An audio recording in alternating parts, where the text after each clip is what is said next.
네. 자, 우리 곁에 계신 분 인사하겠습니다. 오늘도 은혜의 예배, 은혜의 주일 되십시오. 여러분, 우리 기독교 신앙의 핵심이 있다면 그것은 은혜와 구원입니다. 그것은 신앙의 기초이자 우리 신앙의 중요한 골격이 됩니다. 만약에 이 구원과 은혜가 흔들리면 구원도 흔들릴 뿐만 아니라 우리 인생도 다 흔들려 버리고 말겠죠. 그래서 교회는 은혜와 구원이라는 바탕 위에 서 있어요. 그래서 기독교만의 독특함이 있습니다. 그 독특함이 뭘까요? 오래전에 영국에서 종교학자들이 종교를 비교하는 비교 종교학 회의가 열렸어요. 각국의 종교 전문가들이 저마다 이번에는 기독교 신앙의 독특성을 우리가 연구해보자. 종교가 많은데 기독교만이 가지고 있는 독특성이 뭘까? 그들은 그들이 알고 있는 종교적 교리들을 하나하나씩 토론하기 시작했습니다. 그리고 하나하나씩 지워나갔어요. 첫째, 기독교의 성육신. 자, 신이 인간의 모습으로 이 땅에 현현하는 것은 다른 종교에도 있다. 빼버리고, 기독교의 부활, 죽은 자의 부활과 환생의 기사 역시 다른 종교에도 있더라. 빼버리고, 하나하나 기독교가 가지고 있는 그것들을 빼내나가기 시작했습니다. 토론이 한참 되었습니다. 그러나 이 참석자들 중에는 아무도 기독교의 독특성이 뭔가를 결론 내리지 못했어요. 그때 C.S. 루이스라는 기독교 소설가요 변증가인 한 사람이 자기 방이 아닌데 이 방을 잘못 찾아 들어왔습니다. 그런데 토론하고 있는 그들을 향하여 물어봅니다. 자, 토론의 주제가 뭔가요? 기독교의 독특성입니다. 기독교만이 가진 그 독특성을 찾고 있는 중입니다. 그러자 이 C.S. 루이스가 이렇게 말합니다. 그거는 너무나 쉽습니다. 은혜 아닙니까? 은혜. 다른 종교에서 찾아볼 수 없는 기독교만이 제공하고 있는 일관된 메시지는 은혜입니다. 자, 한동안 토론을 했지만 사람들은 결론을 내릴 수 없었습니다. 그러나 기독교만이 가지고 있는 독특성이라는 것은 여러분 은혜입니다. 불교의 고행, 힌두교의 업보, 또 유대교의 언약, 이슬람의 법전, 이 모든 것들은 사람의 노력을 인정하는 거예요. 사람이 얼마나 그 신에게, 그 종교에 노력하고 애를 썼느냐에 따라서 여러분 구원의 길이 열리기도 하고 닫히기도 하는데, 여러분 기독교는 무엇이죠? 하나님의 그 사랑이 우리에게 은혜로 부어져서 우리는 구원을 받게 된 줄로 믿습니다. 그래서 우리가 잘 아는 구원의 말씀이 있죠. 에베소서 2장 8절. 너희는 그 은혜에 의하여 믿음으로 말미암아 구원을 받았으니 이것은 너희에게서 난 것이 아니요 하나님의 선물이다. 아멘. 여러분, 우리의 구원에 대해서 아주 선명하게 말씀하고 있습니다. 구원이라는 것은 내가 잘나서, 내가 구원받을 어떤 근거가 있어서가 아닙니다. 죄인된 내가 아무런 자격이 없지만 하나님이 값없이 우리에게 선물을 안겨주셨다. 받을 수 없는 내가, 자격 없는 내가 하나님께로부터 놀라운 선물을 받은 것, 이것을 우리는 은혜라고 말해요. 그래서 이 9절 뒤에 9절 말씀에 이렇게 덧붙여 놓았습니다. 행위에서 난 것이 아니니 이는 누구든지 자랑하지 못하게 함이라. 아멘. 사랑하는 여러분, 오늘 우리의 신앙생활은 하나님의 은혜로 구원을 받아서 은혜로 살아가고 장차 우리에게 주실 그 나라도 은혜로 소망하고 있는 줄로 믿습니다. 그러므로 성도에게서 이 은혜라는 것을 빼버리면요, 구원도 없어요. 기독교가 될 수가 없습니다. 사랑하는 성도 여러분, 그런데 오늘 이 시대를 보세요.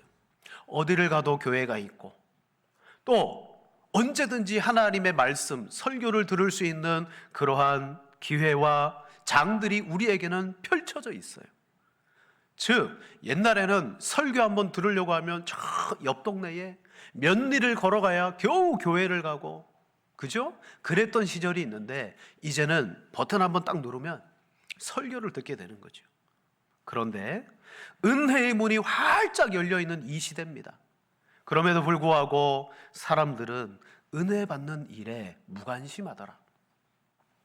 사랑하는 성도 여러분, 하나님은 우리에게 이처럼 은혜 받을 수 있는 기회를 지금 이 시대에 열어 놓았습니다.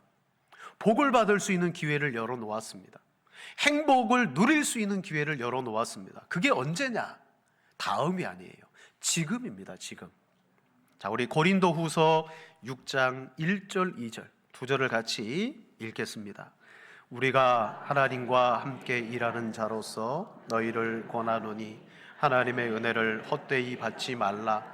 이르시되 내가 은혜 베풀 때에 너희에게 듣고 구원의 날에 너를 도왔다 하셨으니 지금은 은혜 받을 만한 때요 보라 지금은 구원의 날이로다. 아멘. 천지를 창조하신 하나님은 지금도 온 세상 만물을 섭리하시는데 예수 믿지 않는 모든 사람들에게도 보편적인 은혜를 내려주고 계세요. 그래서 그들이 육체적으로 최소한 이 생명을 유지하며 살아가게 해주시는 것, 그게 뭐냐? 그게 바로 보통의 은혜라고 말합니다. 일반적인 은혜예요. 그런 일반적인 은혜를 그들에게 지금 제공하고 있는 이유는 뭐냐? 지금이 바로 은혜를 받을 때다. 하나님께서 우리에게 주신 그 특별한 은혜를 받을 수 있도록 그들에게 일반적인 은혜를 여러분 허락해 주시는 거예요.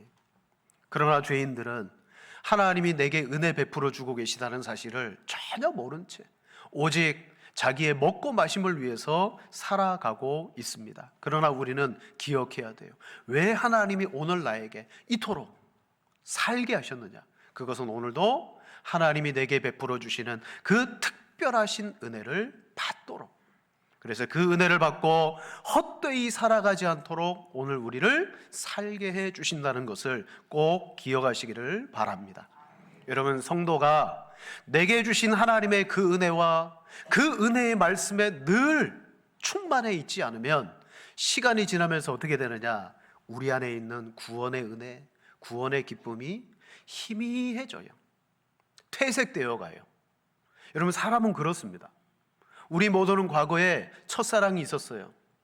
예수님의 복음을 받아들일 때 그 기쁨과 그 감격과 처음 교회를 다니기 시작했을 때의 그 은혜의 즐거움이 누구나 다 있었을 거예요.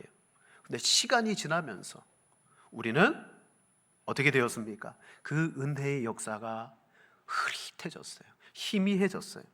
그런데 여기에 더해서 악한 영들은 아예 우리가 가지고 있는 이 은혜를 빼앗아 가기 위해서 여러분 이 세상을 통하여 유혹하기도 하고 잘못된 교리나 말씀을 통하여 지금도 우리의 은혜를 빼앗아 가고 있습니다. 가만히 있어도 은혜를 잃어버릴 판인데 악한 이단들이 역사에서 이단의 사설들로 말미암아 은혜를 잃어버리게 되는 것, 여러분 초대교회 성경을 보니까 교회 안에 그런 일이 많이 일어나고 있었어요. 대표적으로 갈라디아 교회입니다. 갈라디아 교회는 사도 바울이 복음을 전해서 교회가 세워졌고 그 교회 안에 은혜의 교회가 잘 세워졌어요. 그런데 얼마 지나지 않아서 바울이 소식을 듣습니다. 거기에 엉뚱한 교리를 가지고 들어간 거짓 사도들, 이단들이 유혹하고 있다는 거예요. 근데 갈라디아 교회는 거기에 또 동조했어요. 자, 갈라디아서 1장 6절입니다. 그리스도의 은혜로 너희를 부르시니를 이같이 속히 떠나 다른 복음을 따르는 것을 내가 이상하게 여기노라. 아멘. 처음 받았던 그 은혜의 복음에서 다른 복음이 뭐죠? 예수님만 믿어서 구원받는 게 아니에요. 예수님 믿고 율법도 함께 지켜야 돼요. 할례도 받아야 되고 절기를 지켜야 돼요. 자, 하나님의 완전한 은혜의 구원이 인간의 공로나 노력이 더해져야 된다라는 이 비진리가 들어오게 되었어요. 다른 복음. 결국 갈라디아 교회는 은혜를 저버리게 되죠. 여러분 그렇습니다. 내가 은혜를 받잖아요. 그러면 이 은혜를 빼앗아가고 은혜를 없애려고 하는 악한 유혹과 영들의 시험들이 있어요. 자, 이 히브리서가 쓰여진 이유도 바로 그런 배경입니다. 초대교회 안에 자, 유대계 그리스도인들도 있고 헬라인이나 이방계 그리스도인들이 함께 공존했어요. 그런데 신앙생활을 하다 보니까 이 초기에 유대인 기독교인들이 처음에는 예수님을 영접했고 예수님을 믿었지만 눈에 보이는 것도 없고 손에 만져지는 것도 없고 성경은 오직 예수 그리스도를 믿고 바라보라고 말하고 죄와 싸우라고 말하고 너무 피곤하고 힘든 거예요. 신앙생활이 뭔가 내 눈에 보이고 손에 잡히면 그것이 위로가 되어서 신앙생활의 기쁨이 될 텐데, 여러분 실은 우리 기독교는요 눈에 보이거나 손에 잡히는 것은 다 없애버렸어요. 심지어 예배당 안에 십자가도 걸지 마라. 자칫 그 십자가도 잘못 우리가 바라보면 우상이 될 수 있다. 그래서 우리 합동교단에서는 십자가를 안 걸잖아요. 그 처음 교회 오시는 분들이 여기 교회인데 왜 십자가가 없지? 그렇게 생각하시는 분들도 있어요. 그런 이유 때문이에요. 왜냐? 사람은요 뭔가 손에 쥐게 해주고 만지게 해주고 경험하게 해주고 보게 해주면 그게 믿음의 근거가 되어 마음에 안정감을 찾아요. 자, 유대계 그리스도인들은 처음부터 예수 믿은 사람이 아니에요. 과거에는 유대의 율법과 제사를 드렸던 사람입니다. 그랬던 그들이 그 모든 것들을 다 던져버리고 예수님을 믿게 되었어요.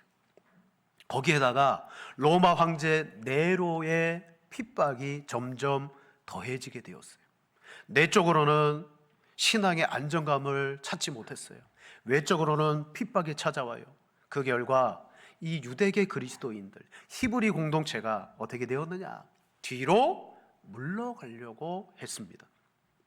주님이 주셨던 그 은혜의 확신과 구원의 복음, 예수 그리스도의 복음에서 그래, 예전에 제사로 돌아가자, 예전에 율법으로 돌아가자, 그런 마음이 그들에게 여러분 있었다는 거예요. 더 이상 죄와 싸우는 것도 피곤하고 힘들다. 보이지 않는 예수님을 마치 보이는 것처럼 어떻게 섬기며 살아가냐, 너무나 곤혹스러웠어요. 그래서 그들이 돌아가려고 했어요. 은혜를 던져버리고. 이때 히브리서 기자가 이렇게 말씀합니다. 우리 히브리서 10장 38절 39절 두 절 같이 읽겠습니다. 나의 의는 믿음으로 말미암아 살리라. 또한 뒤로 물러가면 내 마음이 그를 기뻐하지 아니하리라 하셨느니라. 우리는 뒤로 물러가 멸망할 자가 아니요 오직 영혼을 구원함에 이르는 믿음을 가진 자니라. 아멘. 히브리서 기자가 그런 사람들을 향하여 하박국 말씀을 인용하며 그들에게 말합니다. 나의 의인은 믿음으로 말미암아 살리라. 하박국 시대가 어떤 시대였죠? 유다는 죄로 말미암아 하나님의 심판을 받아 마땅했어요. 하나님께 하박국 선지자가 탄식하며 왜 이 죄를 가만히 내버려 둡니까? 라고 기도하자 하나님이 내가 다 심판과 징계를 예비해 두었다. 근데 그들이 누구였느냐? 저 동방과 북방의 이방 민족들이었어요. 그러자 하박국 선지자는 이해가 되지 않는 거예요. 하나님이 택한 백성들을 저 이방인을 들어 징계하시겠다고요? 이해가 안 되는 거예요.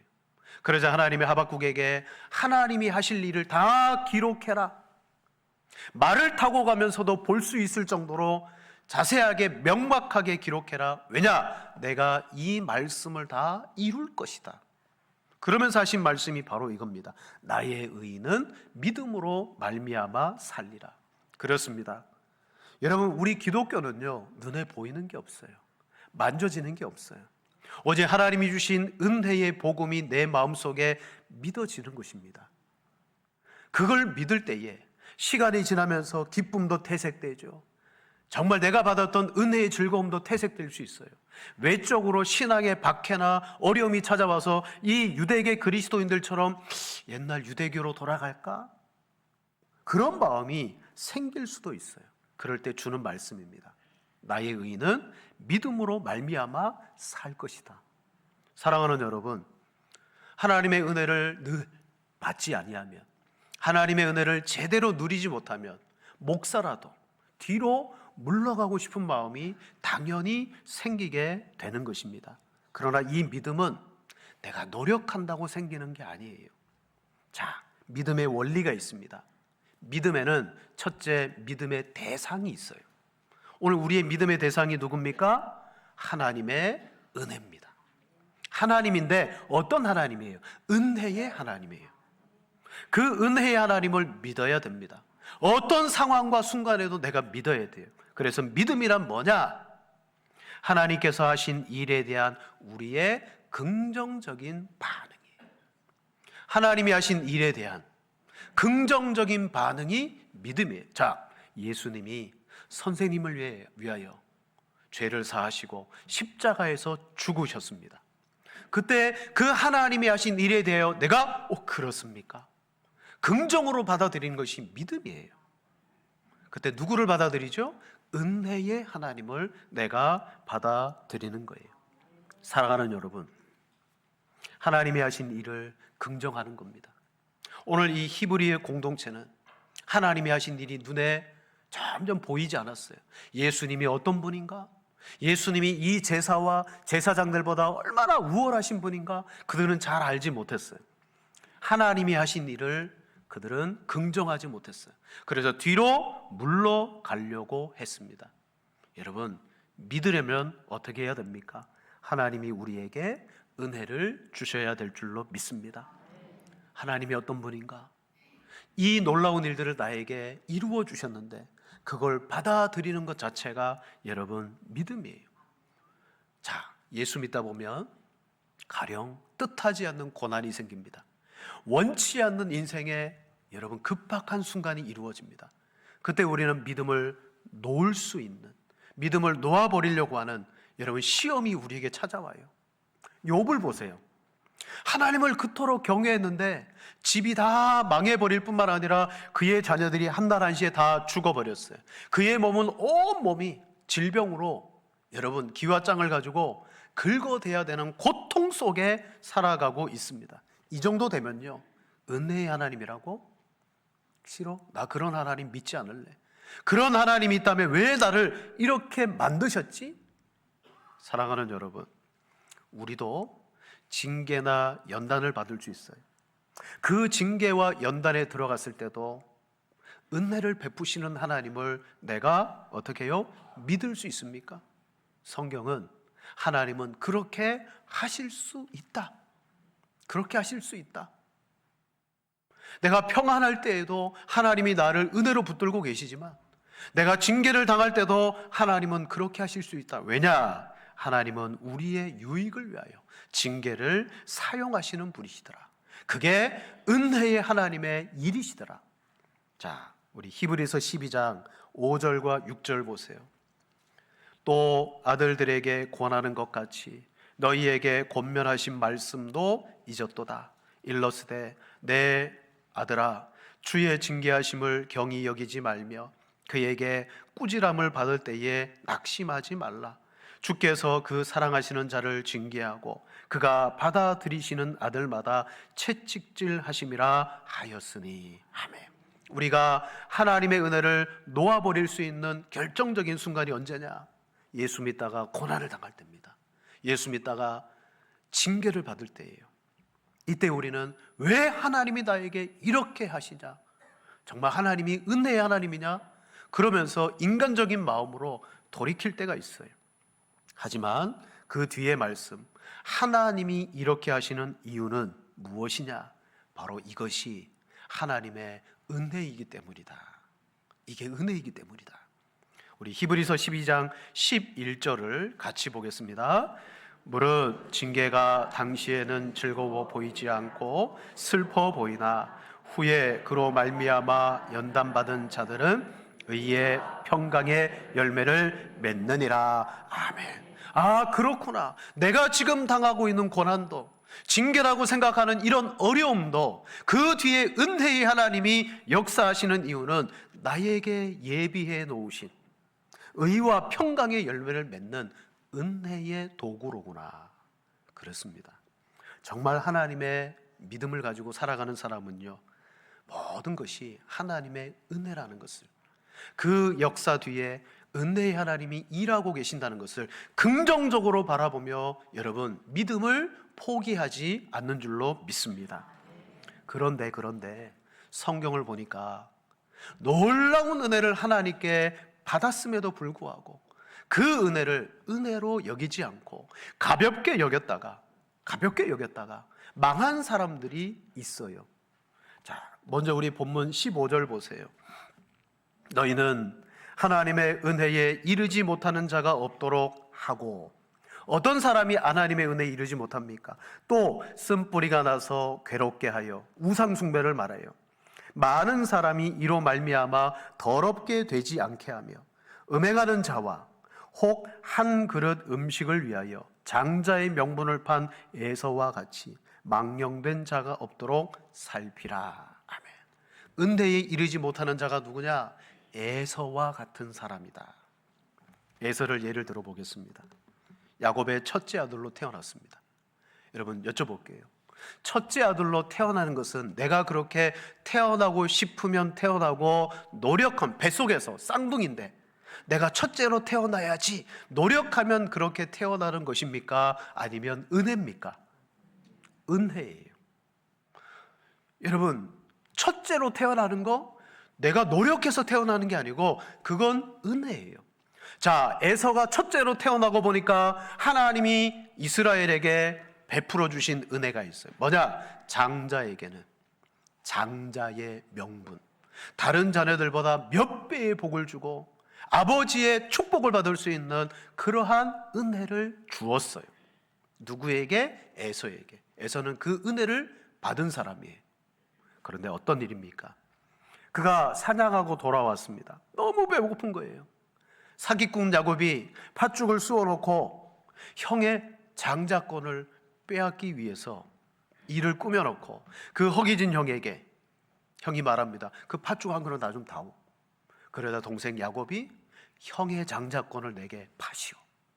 그러면 내가 이 팥죽을 주겠어. 여러분 장자의 명분은 은혜라 그랬어요. 그런데 이 에서가 어떻게 하죠? 그 받은 은혜를 너무 배고프니까 팥죽 한 그릇으로 팔아버립니다. 어떻게 되었죠? 은혜를 배고픔, 즉 육체적인 쾌락과 일시적인 즐거움을 위하여 하나님의 은혜를 저버렸다 그랬어요. 그 결과, 자 우리 17절 말씀을 같이 봅니다.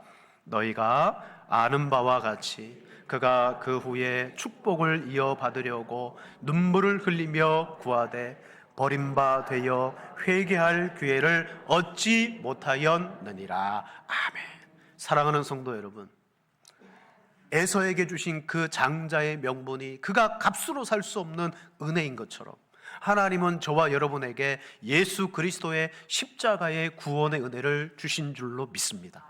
그러면 우리는 이 십자가와 구원의 은혜를 날마다 이건 나에게 주신 하나님의 은혜야, 하나님이 하신 일이야 그러면서 다른 그 어떤 것 말고 이 십자가의 은혜를 바라보며 모든 상황 속에서 기뻐하고 즐거워하고 이것이 은혜가 되기 위해서 늘 예배하고 말씀 보고 기도하며 야 이게 진짜 은혜네 늘 발견하는 사람으로 살아가야 되는데, 그런데 우리는 세상에 살잖아요.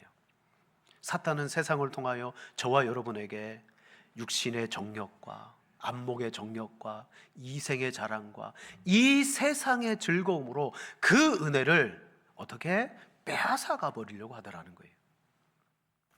사랑하는 여러분, 예수 믿다가 일시적인 즐거움과 세상의 쾌락에 여러분 빠져버린 사람들이 많이 있습니다. 야고보서 4장 4절입니다. 가늠한 여인들아, 세상과 벗된 것이 하나님과 원수됨을 알지 못하느냐. 그런즉 누구든지 세상과 벗이 되고자 하는 자는 스스로 하나님과 원수되는 것이니라. 너희는 하나님이 우리 속에 거하게 하신 성령이 시기하기까지 사모한다 하신 말씀을 헛된 줄로 생각하느냐. 6절 같이 봅니다. 그러나 더 큰 은혜를 주시나니 하나님이 교만한 자를 물리치고 겸손한 자에게 은혜를 주신다 하였느니라. 아멘. 하나님이 내게 베풀어 주신 그 십자가의 은혜를 너무도 소중하고 값진 것으로 여기면서 그 십자가 앞에 내가 얼마나 큰 죄인이고 은혜가 없으면 구원받을 수 없는 존재라는 사실을 알고 겸손하게 은혜를 받아 누릴 때 하나님은 우리에게 더 큰 은혜를 주신다는 거예요. 여러분, 처음 구원받았을 때의 기쁨, 그 기쁨이 내가 하나님께 어떤 존재인지를 알고 날마다 하나님께 은혜를 사모하며 그 은혜를 받아 누려야 되는 존재임을 알고, 하나님 은혜 주세요. 은혜 없으면 살아갈 수 없습니다. 세상이 나와 짝하며 은혜를 빼앗아 가려고 합니다. 하나님, 은혜를 사모하게 해주세요. 그런 겸손한 자에게 뭐 하신다? 더 큰 은혜를 주신다 그랬어요. 하지만 세상의 즐거움과 쾌락에 한번 빠지게 되면 어떻게 되죠? 오늘 에서와 같이 자기 육신의 배고픔 때문에 하나님의 은혜를 저버렸고, 나중에 축복을 받으려고 아버지께 눈물로 나에게 남은 축복을 좀 해달라고 했을 때 아버지가 내 동생 야곱에게 다 축복해 주었다, 줄 게 없다, 회개할 기회를 얻지 못하였다 그랬습니다. 여러분, 잃어버린 하나님의 그 은혜를 여러분 받으시기를 바랍니다. 은혜 없으면 살아갈 수 없구나. 하나님을 오해하지 마세요. 하나님은 징계를 통하여서도 은혜 가운데 일하시는 분입니다. 결국 징계 자체도 나를 망하게 하는 게 아니라 저와 여러분을 은혜와 평강의 열매를 맺도록 하기 위한 하나님의 은혜였다는 거죠. 그래서 믿음으로 긍정적으로 그걸 바라보게 되면 여러분, 우리는 모든 상황 속에서 흔들리지 않게 되는 것입니다. 여러분, 은혜에서 멀어지지 마십시오. 내가 신앙생활을 하면 할수록 침체되거나 하나님의 은혜가 퇴색되는 게 아니라 날마다 내 속에 은혜가 차고 넘쳐야 돼요. 그래서 어떻게 해야 됩니까? 매일 하나님의 은혜를 받기 위해서 몸부림쳐야 돼요. 하나님의 은혜가 없으면 성도의 능력을 잃어버리게 되는 것입니다. 오늘 히브리서 기자가 유대계 그리스도인들에게 그 말을 하는 거예요. 여러분은 믿음에서 물러날 자가 아닙니다. 그리고 오늘 한 번 더 경고합니다. 25절, 너희는 삼가 말씀하신 이를 거역하지 말라. 땅에서 경고하신 이를 거역한 그들이 피하지 못하였거늘 하물며 하늘로부터 경고하신 이를 배반하는 우리일까 보냐. 아멘. 성경은 경고라고 말하고 있습니다. 은혜를 가볍게 여기고 하나님의 은혜 없이 살아가는 우리들을 향하여 하나님은 뭐 하신다? 경고하고 계신다. 그런데 구약의 백성들은 흔들리는 나라를 받았다. 바로 시내산에서 하나님을 만날 때 하나님이 말씀할 때 땅이 진동했거든요. 그래서 26절 말씀이 그겁니다. 하나님이 이전에 그 땅을 진동하였다. 그리고 이제 또다시 한번 이 땅을 진동시킬 거다. 그때가 언제냐? 27절 말합니다. 이 세상을 영원히 있게 하기 위해서 다시 한번 이 세상을 어떻게 하신다? 하나님이 심판하신다는 거예요. 심판하신다. 하나님은 누구시다? 29절, 소멸하는 불이시다. 하나님의 은혜를 은혜로 여기지 않고 세상의 것과 맞바꾸어 버리고 은혜를 던져버리고 세상의 정욕의 기쁨에 빠져 살아가는 성도, 교회를 안 다니는 게 아니에요. 한 발은 교회에 걸쳐놓고 한 발은 세상에 걸쳐놓고 그냥 정만 두고 은혜 없이 하나님이 주신 진정한 은혜의 역사를 온전히 믿지 않고 그냥 육신으로 살아가는 것을 향하여 주님이 경고하시는 거예요. 그러나 안심할 것은 오늘 28절입니다. 그런 진동이 이 세상 가운데 있을지라도 우리는 흔들리지 않는 나라를 받았은즉. 여러분, 예수 그리스도의 십자가의 구원은 내가 쟁취해서 얻은 게 아니에요. 나의 노력 여하에 따라서, 섬김의 여하에 따라서 하나님이 준 것을 다시 빼앗아가고 그러지 않으세요. 한번 여러분에게 은혜의 구원을 주신 것은 반드시 하나님이 끝까지 이루심을 믿습니다. 그러면 이 믿음을 가지고 있는 성도는 어떤 삶으로 나아갑니까? 은혜를 받자. 은혜를 받자. 매일매일마다 하나님이 나에게 주신 이 놀라운 은혜를 내가 받아야 되겠다. 여러분, 땅이 흔들리면, 건물이 흔들리면 살 수가 없어요. 2011년이에요. 제가 서울에 있을 때, 여러분 아실 거예요. 강변에 있는 38층인가 테크노마트 건물이 있습니다. 그게 2011년에 한 10분 동안 흔들렸어요. 건물이 흔들리니까 그 안에 있던 몇천 명의 사람들이 그냥 우르르 다 도망 나왔습니다. 그리고 3일 동안 건물 진단한다고 아무도 못 들어갔어요. 건물만 흔들려도 살 수 없는데, 여러분, 이 세상이 진동하고 이 세상이 흔들릴 때 은혜 없는 자들은 어떻게 되겠습니까? 그러나 우리에게 말합니다. 우리는 흔들리지 않는 나라를 받았다. 이미 하나님이 여러분에게 구원이라는 놀라운 은혜를 주셨습니다. 그러면 이 받은 은혜를 가지고 은혜의 하나님을 늘 어떤 상황 속에서도 긍정하는 마음, 믿음으로 바라보며 뒤로 물러가지 마시고 어떻게 하면 내가 은혜로 앞으로 나아갈까? 그래서 성경은 말합니다. 피 흘리기까지 싸워라.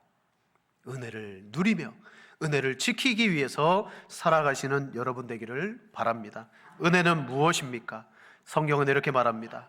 율법은 모세로 말미암아 주어진 것이요 은혜와 진리는 예수 그리스도로 말미암아 온 것이라.